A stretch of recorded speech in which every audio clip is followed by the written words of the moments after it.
Merci Marina, merci de m'avoir invité et merci à vous tous de m'écouter. Et je vous invite déjà à partir de maintenant à la deuxième édition du World AI Camp Festival qui va se tenir le 9, 10, 11 février 2023 au Palais des Festivals de Cannes. On l'appelle le World AI Camp Festival. Certainement parce qu'on est dans le palais des festivals de Cannes, mais parce qu'il y a aussi 2 jours qui sont B2B, mais il y a une journée à porte ouverte où on fait rentrer vraiment les étudiants, on espère d'avoir beaucoup d'étudiants, de façon que vous pouvez comprendre la richesse de l'activité qu'on est en train de faire ici dans notre département sur l'intelligence artificielle, et surtout parce que vous comprenez une chose très importante, que pour votre futur, que vous serez des dirigeants de grandes entreprises, que vous serez des avocats, et n'importe quoi, l'intelligence artificielle serait avec vous. Et c'est mieux que vous commenciez à la comprendre maintenant, de façon que dans vos études, vous la comprenez, la maîtrisez, et vous allez à la utiliser, et vous serez beaucoup mieux préparé dans les nouveaux travaux qui seront créés dans les années futures.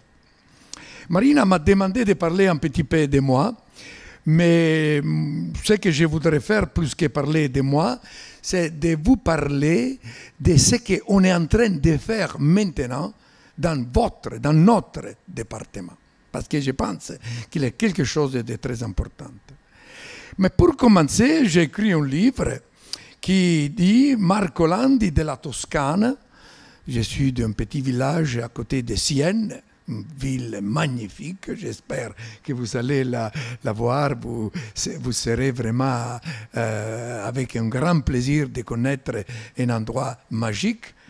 À Apple, à Cupertino, dans la magique Cupertino, président mondial de Apple Computer, avec la chance d'avoir fait rentrer Steve Jobs 1997 chez Apple, quand lui, il était viré 11 ans en avant, 1985.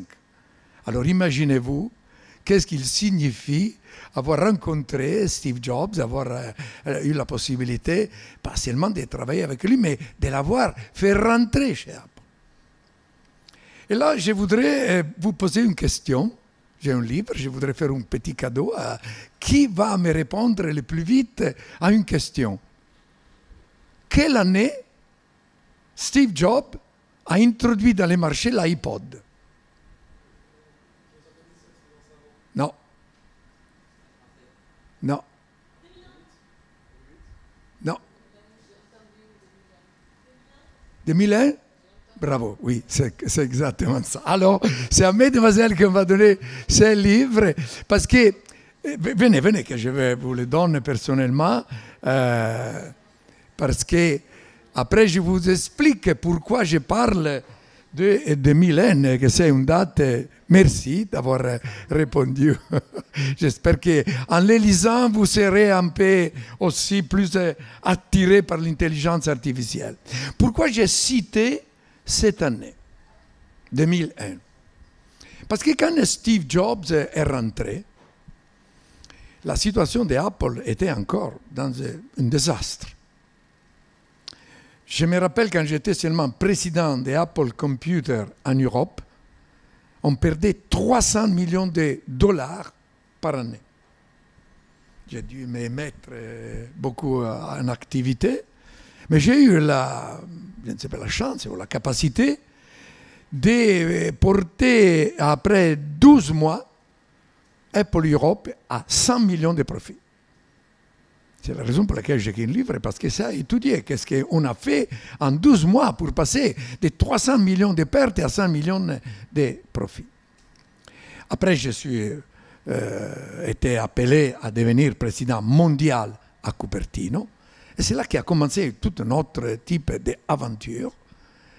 Et quand est arrivé Steve Jobs, il a commencé à réfléchir sur quoi faire, comment changer Apple et la situation d'Apple.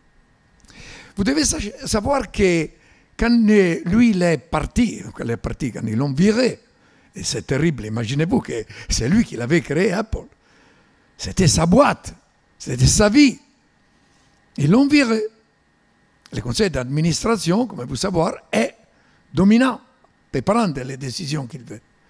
Et la situation, c'était parce qu'il avait créé beaucoup de problèmes. Et quand même, les grands Steve Apple, il a fait des erreurs. En 1984, il s'était lancé sur un projet qui s'appelait Lisa et avait créé un ordinateur très cher, 10 000 euros, qui pour Apple c'était vraiment quelque chose de différent. Et il avait promis au conseil d'administration qu'il aurait vendu 100 000. Il a vendu 10 000. Et il y avait là-dedans quelqu'un qui il était contre lui, quand même si Steve l'avait embauché, qu'il a fait tout ce qu'il était possible pour le faire sortir. Et qu'est-ce qu'il a fait, Steve? Il a créé une entreprise qui s'appelait Next. Vous comprenez bien, vous parlez tous certainement l'anglais, Next. Et maintenant, vous m'avez fait sortir, mais vous allez voir qu'est-ce que je vais faire avec Next. Mais non, ni même pas Next a marché. Vous voyez que quand même des personnes d'un certain niveau, ce n'est pas jamais possible qu'ils sont toujours capables de changer des choses.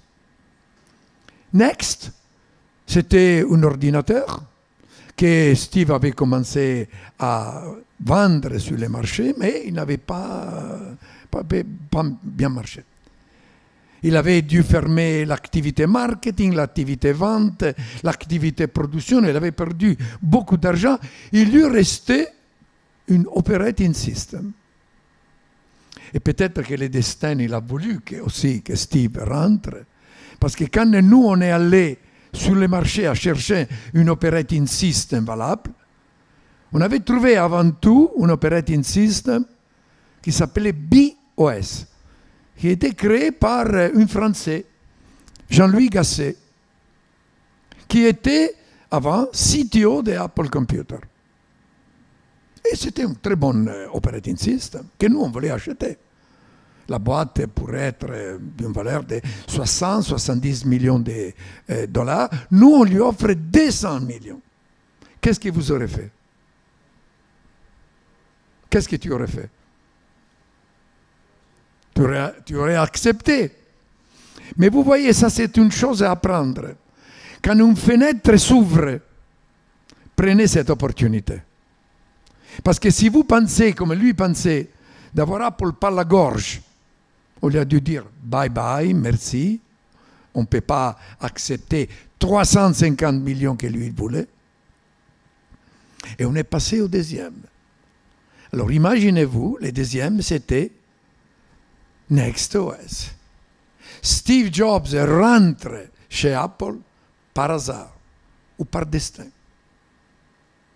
C'est incroyable si vous imaginez qu'est-ce qu'il serait passé. Vous avez tous, je suis sûr, pas un iPhone peut-être, mais un smartphone. Et tout ça s'est passé parce que le premier, il n'avait pas compris. Il a revendu sa boîte 3 ans après pour 6 millions d'euros. Il n'aurait plus prendre 200. Et lui, il avait 51% de la boîte. 1996. Oui, voilà. Si j'ai bien compris les détails de l'histoire, Apple, parle ici, de façon qu'il va t'entendre. Viens ici, viens. Bravo. Du coup, monsieur, déjà merci d'être venu, c'est un grand honneur de vous... Super, Marco, merci d'être venu, c'est un vrai plaisir d'entendre vos histoires et d'entendre ces anecdotes historiques sur Apple. Si j'ai bien compris les détails de ce que vous racontez, on est passé à une acceptation d'offre, une négociation, hein, une petite griffe sur un papier que Apple devienne quelque part français. C'est-à-dire qu'un programmeur français ramène... Pas seulement programmeur, il était un CTO, Chief Technology Officer d'Apple. Il avait quitté, mais il avait fondé sa compagnie, sa boîte, qui s'appelait B. B, tu comprends qu'est-ce que c'est? Oui, l'abeille. Et- C'est particulièrement fou comme anecdote. Je veux dire. Mais c'est la vérité. C'est la raison pour laquelle je te dis que c'est incroyable que si cet homme-là aurait accepté les 200 millions, Steve Jobs ne serait pas rentré dans la... Et c'est quand même dingue. moi aussi, beaucoup de fois que je me suis questionné, je me suis dit, mais regarde, comme il est possible que tout ça, mais c'est passé comme ça. Et si lui l'aurait accepté, cet homme serait été rentré dans Apple, il serait encore été CTO, mais certainement il n'aurait pas eu les développements qu'on a eu. Et pour revenir à 2001, comme mademoiselle nous a dit, lui, imaginez-vous, il a changé complètement d'activité. Tu imagines, tu es dans les ordinateurs, toute ta fortune, tout ton savoir est dans les ordinateurs. Et lui décide de créer l'iPod. Regardez, il faut du courage. Mais il l'a fait. C'est là le génie.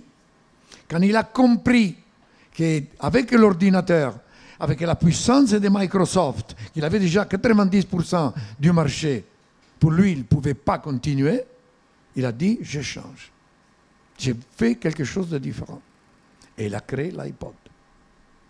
Continue.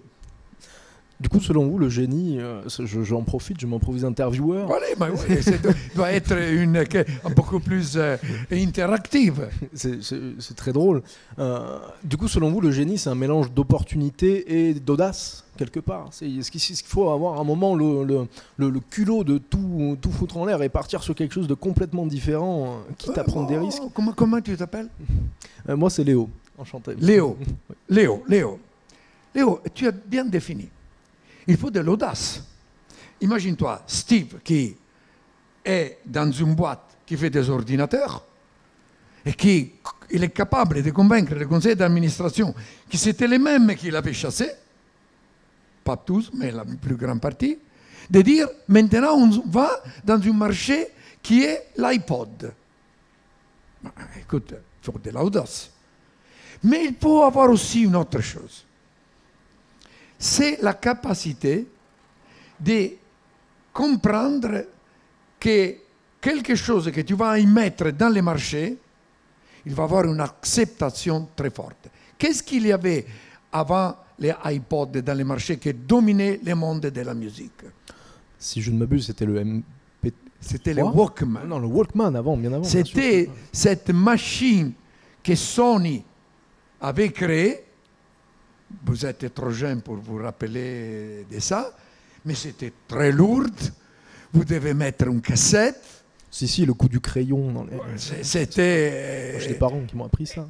Tu sortes avec l'iPod, très simple, avec laquelle après tu crées iTunes et tu fais un download de toute la musique que tu veux, tu es en train de gagner les jeunes. Il a gagné le marché des jeunes. Et après ça, il continue sur cette ligne. 2007, il lance quoi? L'iPhone. Mais qu'est-ce qu'il est l'iPhone? Voyons. Parce que vous voyez, quand tu parles du génie, non? Oui, c'est ça. Steve Jobs, il n'a pas créé des technologies. Regardez l'iPhone. L'iPhone, c'est la convergence de différentes applications qui étaient déjà sur le marché. Tu avais Internet, tu avais GPS, tu avais la possibilité de faire des jeux. Ils étaient tous déjà dans les marchés. Steve Jobs a eu cette vision de dire, moi je les mets tous ensemble. Et comme avec les iPods, il a détruit Sony, avec l'iPhone, il a détruit Nokia. Nokia, c'était le plus grand fournisseur de téléphones au monde, européen, finlandais. Mais qu'est-ce qu'il s'est passé? Que Nokia, il avait pensé que comme il dominait le marché, il aurait continué à dominer le marché. Et ils se sont endormis. Ça, c'est une autre leçon à apprendre. Il faut toujours avoir peur que quelqu'un innovatif, il vienne avec un produit qui est plus innovatif du tien et qui va complètement te détruire. Qu'est-ce que tu en penses de ça? Bah oui, c'est un petit peu c'est un petit peu la dynamique, c'est la dynamique du sommet. C'est-à-dire que quand on est tout en haut, il faut se méfier de tout ce qu'il y a en bas. Il faut se méfier. Il faut avoir toujours dedans la sensation que quelque chose il pourrait se passer. Et alors, non qui aurait dû créer quelque chose de plus avancé. Mais voilà. Du coup, Marco, je me permets une dernière question. Oui. Je profite de mon temps de célébrité, mes 5 secondes de célébrité. C'est mon assistant. Hein. On ne l'avait pas prévu, mais vous voyez qu'on se trouve bien.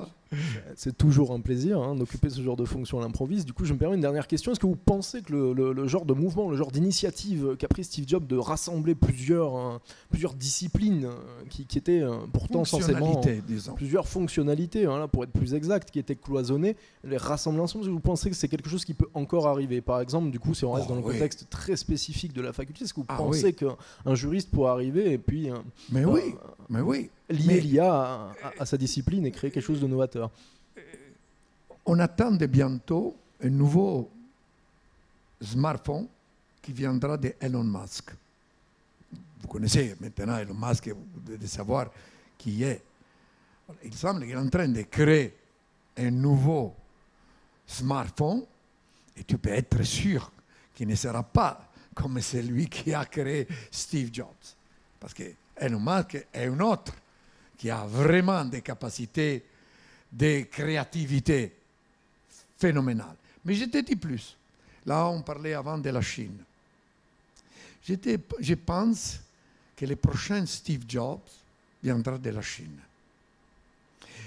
Pas seulement parce qu'il y a beaucoup d'activités aujourd'hui, mais j'étais dans des conseils d'administration en Chine et j'ai participé à ce qu'on appelait Tech Tranche. Des jeunes comme toi qui venaient dans les investisseurs et ils demandaient de l'argent pour développer certaines idées. Mais quand tu participes à des Tech Tranches ici en Europe, tu as 100 personnes, 200 personnes. À Beijing, j'ai participé, il y avait 3000 personnes. Alors quand même, pour la quantité, mais aussi pour une autre chose, pour le désir d'avoir du succès. En Europe, on est déjà un peu content. En Chine, ils l'ont fait. Il y a la particularité en Europe de se reposer quand même sur les acquis, d'être un peu trop. puissance Regarde l'intelligence artificielle. Aujourd'hui, nous, on n'a pas en Europe une grande boîte dans l'intelligence artificielle. J'espère de la créer à Sophie Antipolis.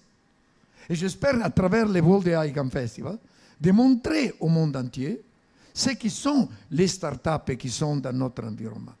Et alors, à vous tous, de créer, de vous donner. Et comme je pense que le temps, il nous fait pression, il est déjà... Je te remercie beaucoup. Mais je voudrais finir merci, bravo, tu étais très gentil. Je voudrais finir avec ce que j'ai appris de Steve Jobs. Je pense qu'il pourrait être utile pour vous tous. 8 différentes choses.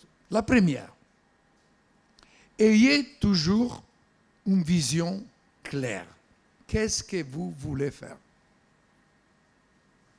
Parce que si vous ne savez pas où vous voulez aller, vous pouvez être sûr que vous n'y allerez pas. C'est à vous, comme lui disait toujours, we must have a vision, a clear vision. Deuxième chose, si vous rencontrez des problèmes dans votre vision, il faut sauter, jump the fence. Et imaginez quel jump il a fait quand il a compris. Parce que son mot était toujours « change the world ». Il avait commencé, il voulait changer le monde avec l'ordinateur. Mais il ne pouvait plus, dans la situation dans laquelle il était, à cause de la puissance de Microsoft. Alors, qu'est-ce qu'il a fait? Jump the fence. Et il est passé au iPod. Mais c'est une jump que vous pouvez imaginer, c'est énorme, c'est considérable. C'est pas dire, bon, on fait une petite chose, on fait une jump énorme. Troisième chose, essayez toujours de travailler avec une équipe de confiance. Vous ne pourrez pas faire tout seul. Essayez d'avoir une équipe qui travaille avec vous, avec laquelle vous avez de confiance, avec laquelle vous partagez votre vision et qui puisse être là pour vous aider dans la réalisation de la vision. Vous pouvez faire des erreurs, comme lui l'avait fait. Mais lui, il disait, apprenez et recommencez. Et vous savez, ça, c'est difficile de le faire en Europe parce que en Europe, quand quelqu'un il a fait quelques erreurs, il semble qu'on veut les mettre à côté. Aux États-Unis, il a une vision différente.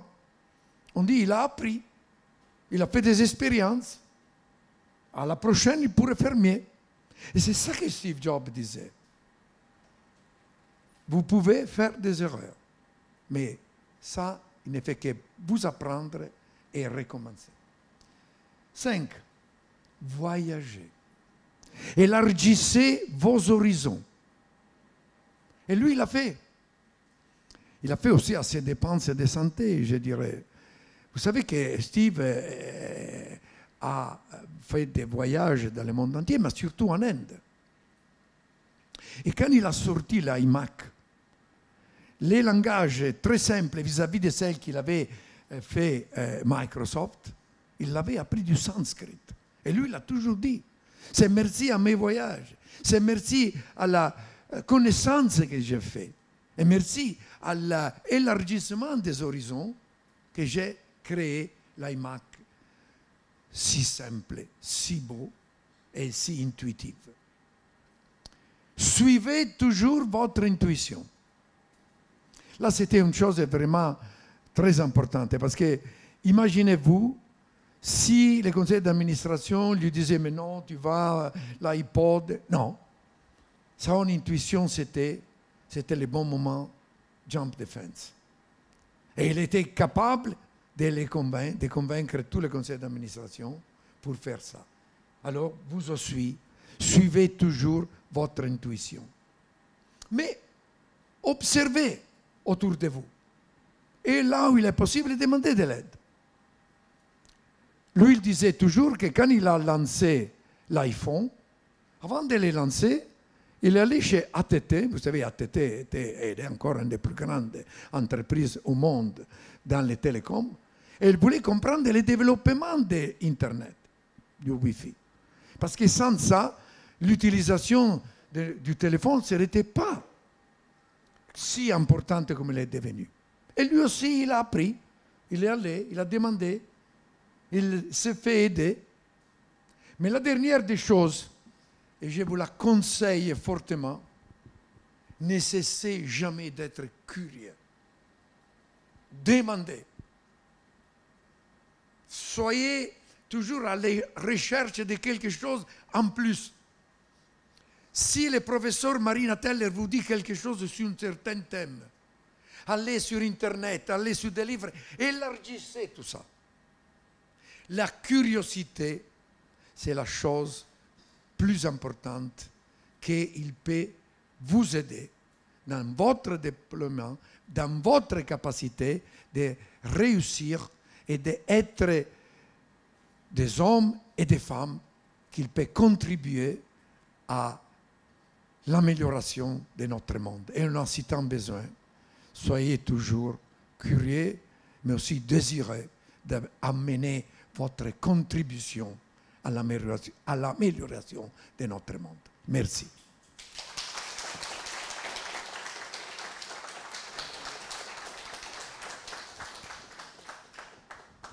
À disposition si vous avez quelques questions. Ah voilà, lui, il est toujours le premier, hein, il est bien. Hein. D'accord. Merci beaucoup déjà pour cette présentation. Alors, je voulais simplement vous demander, vous avez assisté du coup aux prémices au début de l'intelligence artificielle, sauf que on a un peu peur d'avoir à être face à quelque chose qui va totalement nous dépasser. Comment est-ce que vous pensez qu'on peut contenir l'intelligence artificielle avant qu'elle devienne un peu trop puissante pour le cerveau des petits êtres que nous sommes? Bon, c'est une bonne question. Et c'est la question qui se pose beaucoup de monde, parce que les gens, ils semblent avoir peur de l'intelligence artificielle. Mais parce qu'ils ont vu trop de films de Hollywood où tu as les robots qui se rebellent, qui se révoltent, qui veulent être capables de dominer l'humanité. Mais ça, c'est de la science-fiction. Ce n'est pas de la science. Je ne sais pas si vous vous rappelez les films Odyssée dans l'espace de 1001, où il y a Hal qui ne veut pas se faire éteindre. Et qu'il sente, il a la conscience de dire quelqu'un, il veut me faire du mal. On n'arrivera jamais.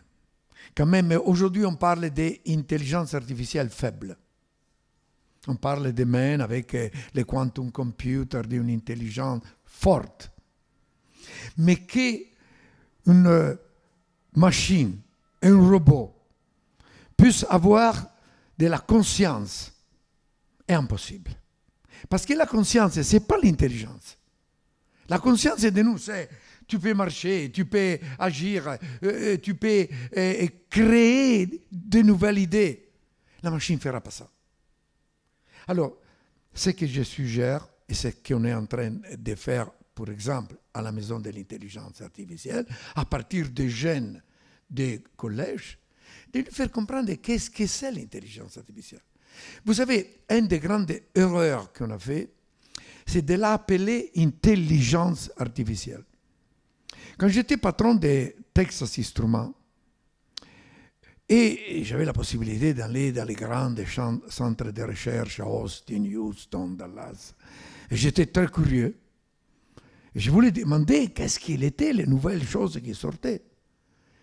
Et tous les algorithmes qu'on créés, on ne l'appelait pas intelligence artificielle. On les appelait système expert. Expert system. Parce qu'enfin, qu'est-ce qu'on veut faire avec l'intelligence artificielle?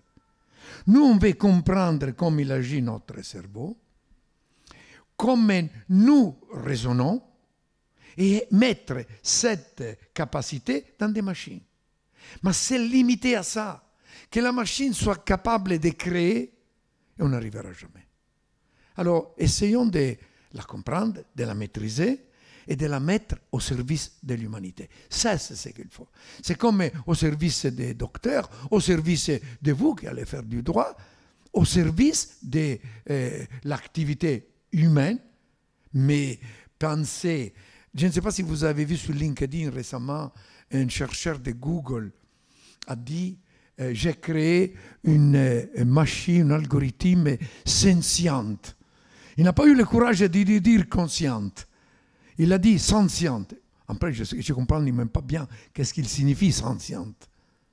Mais le monde entier l'a ridiculisé. Et tout ça s'est passé récemment, dans ces jours, sur LinkedIn.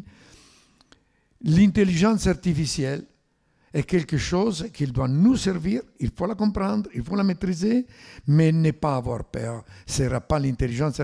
Tu sais, j'ai plus peur de l'homme. Regardez qu'est-ce qui se passe encore aujourd'hui, 2022, on fait la guerre. C'est l'intelligence artificielle de laquelle on fait peur. Essayons d'être hommes de paix, hommes qui contribuent au bien-être de notre univers. Bien. Il y a d'autres questions? Oui.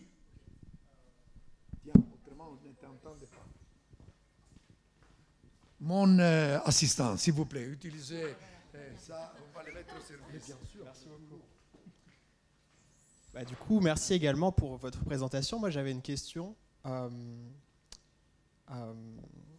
Au vu de votre expérience, des choses que vous avez vécues, qu'est-ce qui vous a fait tenir lorsque vous avez rencontré des difficultés, que vous avez été mis en échec? Qu'est-ce qui vous a permis de vous relever?